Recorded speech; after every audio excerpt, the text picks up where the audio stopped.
Ludwig Andreas Feuerbach, German philosopher, born on July 28, 1804 in Landshut, the capital of the Lower Bayern district of Bavaria, died in Nuremberg, Bayern, on September 13, 1872. He was the fourth son of the German jurist Paul John Anson von Feuerbach. Feuerbach's great achievement is that, in his struggle against idealism and theology, he restored materialist philosophy to its due authority. In Marx's words, he replaced intoxicated speculation with sober philosophy. The Feuerbach was a leader in the young Hegelian critical movement. His humanistic philosophy had a significant influence on the thoughts of Marx and Engels. His major works include Critique of Hegel's Philosophy and The Essence of Christianity. Feuerbach was a famous German materialist philosopher. Starting from humanism, he criticized Kant's agnosticism and Hegel's idealism and restored the authority of materialism. It became an intermediate link in the development of German classical idealism to Marxist philosophy. Feuerbach affirmed that nature exists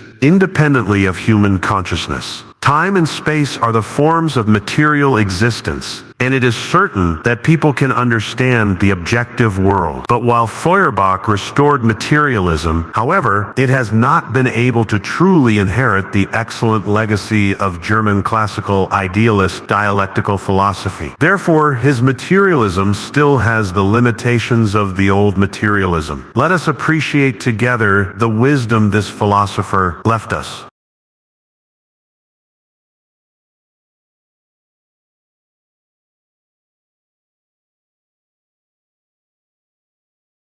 Difficult problems that cannot be solved by theory will be solved by practice.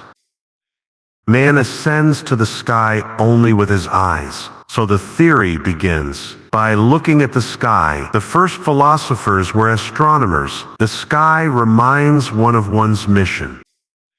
The first priority in life is to make oneself happy. Whoever is alive should live.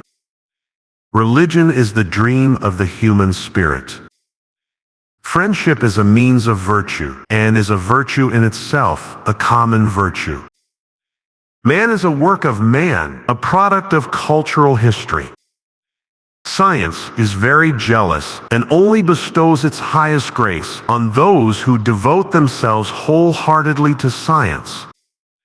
Love is what makes a person. The real relationship between thought and existence is just this. Existence is the subject, and thought is the object. Thought comes from existence, but existence does not come from thought. God did not create man, but man created God. God was imagined by man, according to his own nature. Man's worship of God is actually the worship of man's nature. The basis of religion is human dependence and egoism. Nature is the sum of all material, perceptual and tangible things. It is the only objective reality, a non-generated and non-created entity, and an eternal entity. Nature is a big book that does not hide itself. As long as we read it, we can understand it.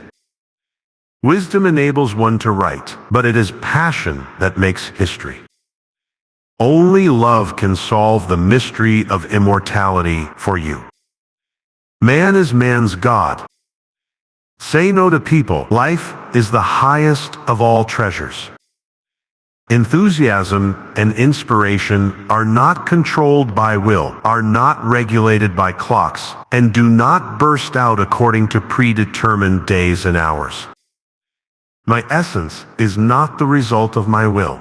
On the contrary, my will is the result of my essence, because I have existence first, and then will. Existence can be without will, but without existence, there is no will. Only the weak need religion, and only the foolish accept it.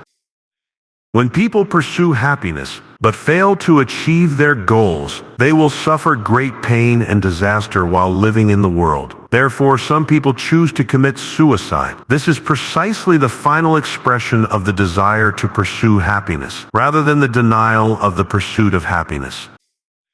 Nature is the sum total of all sensible power things and existences. Your first responsibility is to make yourself happy. If you are happy yourself, you can also make others happy. Because happy people are willing to see only happy people around them. Remind people of their mission. The most important thing in a person's life is to make himself happy. Only human graves are the birthplace of God. If there was no such thing as death, there would be no religion.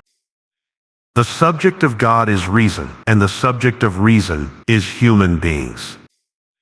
Eyes can look to the sky, and theory begins by looking at the sky.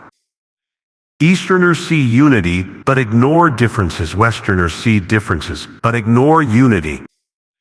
Religion is the first love, the love of youth, the object of self-esteem, which is tantamount to the kind of blasphemous love. Philosophy, on the contrary, is conjugal love, which makes the husband possessive of his object, but thereby destroys the mystery of first love. The reason why people have shortcomings is just to identify and promote the virtue of their own shortcomings through these shortcomings. If you accuse me of my shortcomings, you are a wretch who blames others too harshly. If you really want to take away my shortcomings, then you will also take away my virtues. Let me tell you, the biggest mistake in your life is that you have never broken a rule or committed a crime. Habit, this is the secret of virtue. For some people, only sin can save them. Don't be upset by your shortcomings. Shortcomings are failed virtues, virtues that have no chance to be displayed. We are the most unreliable judges of our own faults, and we can only acknowledge the reproach of conscience which has been caused by our mistakes by confessing them to our friends, because no matter how heavy the pressure is on us, it is only a feather in the face of others. No living thing is destined to be happy, but any living thing, precisely because it is alive, is destined to love, and the life of life is happiness. There is only one evil, and that is selfishness, and there is only one good, and that is love. What is love? The unity of thinking and existence is called love. Existence is a woman, and thinking is a man. Only love can reveal the mystery of death.